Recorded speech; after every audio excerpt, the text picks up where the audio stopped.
Nantes, située à 30 minutes de l'océan Atlantique, est la garantie d'un city trip des paysans.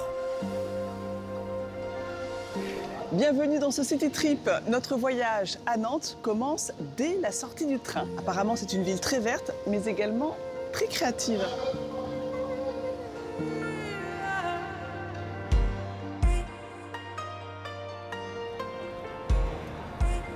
Elle est intrigante cette ligne, Quentin, dès la sortie de la gare. Ouais, c'est la façon dont on accueille les visiteurs à Nantes. C'est l'esprit du voyage qui nous emmène directement dans le Jardin des Plantes. C'est en lien aussi avec l'histoire de la ville, ce grand port de commerce qu'était Nantes. C'est un maire de Nantes qui, au XVIIIe, a imposé aux marins et aux capitaines nantais de rapporter de leurs expéditions des plantes, des arbustes, des graines exotiques. La tradition à Nantes, c'était de planter un palmier dans son jardin. Ça signifiait qu'on avait passé le Cap Horn. Les fileurs. Imaginez un peu comme des personnages protecteurs et qui veillent à ce que la ville se végétalise. Alors c'est une ligne qui fait 22 km de long aujourd'hui. Il y a une cinquantaine d'œuvres d'art contemporain qui sillonnent comme ça la ligne verte. Waouh, c'est beau. C'est la jungle intérieure. Ah ouais. Donc là, on est vraiment enveloppé par ce écrin architectural et tout est végétalisé.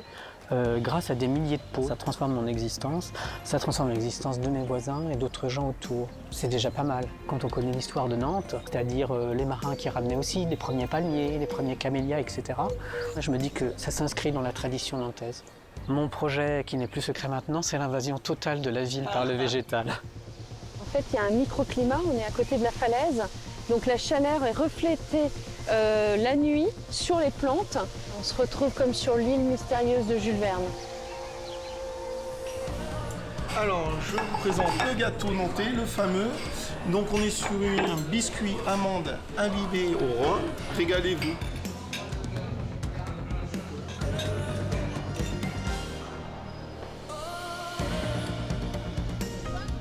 L'éloge du pas de côté, l'audace de la ville, C'est un peu l'insouciance face à l'autorité. l'éloge de la transgression. Devant nous, on a la tourlue, le petit beurre. Et dans le petit beurre, il y a les 52 semaines, les 4 saisons et les 48 heures pour préparer le petit lu de la pâte jusqu'à l'emballage. Bonjour Candice. Bonjour Nathalie.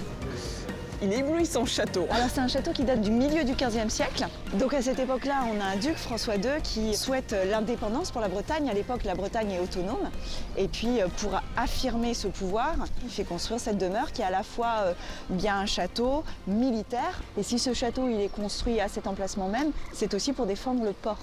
Une grande partie de l'histoire de Nantes est liée au commerce avec les colonies des Antilles françaises et notamment Saint-Domingue.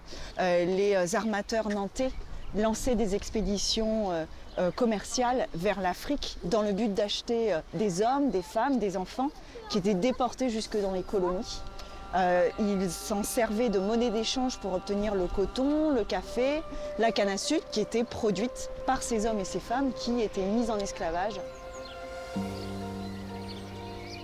1800 expéditions ont été menées depuis le port de Nantes pour aller rafler des esclaves en Afrique et les emmener principalement aux Antilles. 550 000 personnes ont été déportées ainsi. Ça nous apprend l'histoire que nous ne connaissons pas et que nos ancêtres ont vécu ça. En fait. Chez nous, on dit, if you don't know where you're coming from, you don't know where you're Si tu going. ne sais pas d'où tu viens, tu ne sais pas vers où tu vas. We forward in this generation triumphantly.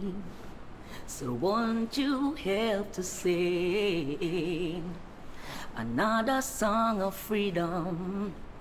'Cause all we ever had, oh gosh, yeah, redemption song. Yeah, man, peace. C'est un ancien village de pêcheurs. C'est beau ici, tout est coloré.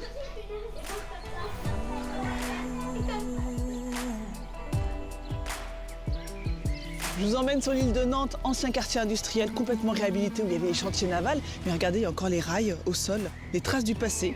Quand on se balade, différents types d'art, c'est pas commun en fait de se balader dans une ville comme ça et de se dire ça fait partie de la ville.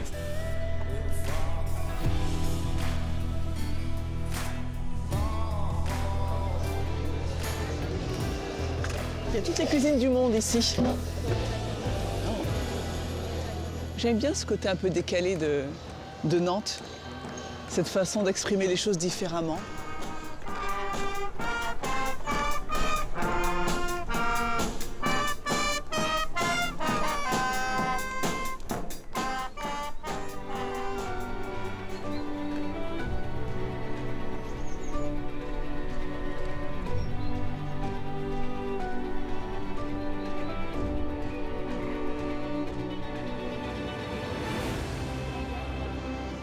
Ancienne nef des anciens chantiers navals de la ville. C'est vraiment là qu'on construisait les anciens bateaux, cargos, voiliers. Pendant plus de 150 ans, c'était une activité très importante à Nantes et pour toutes les personnes de la région. Beaucoup de corps de métier qu'on retrouvait au sein de la construction navale, on va les retrouver aujourd'hui au sein de la compagnie La Machine.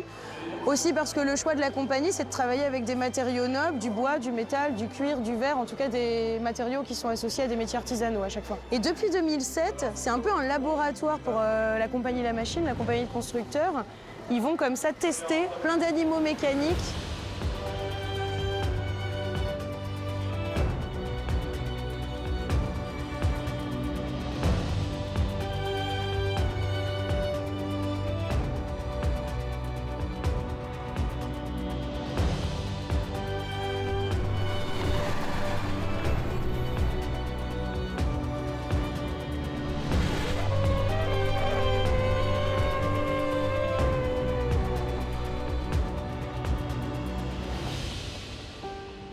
Et bien voilà, on termine ce voyage à Nantes par une petite pointe de magie dans une ville qui est vraiment très surprenante et créative. À très vite pour de nouveaux City Trips.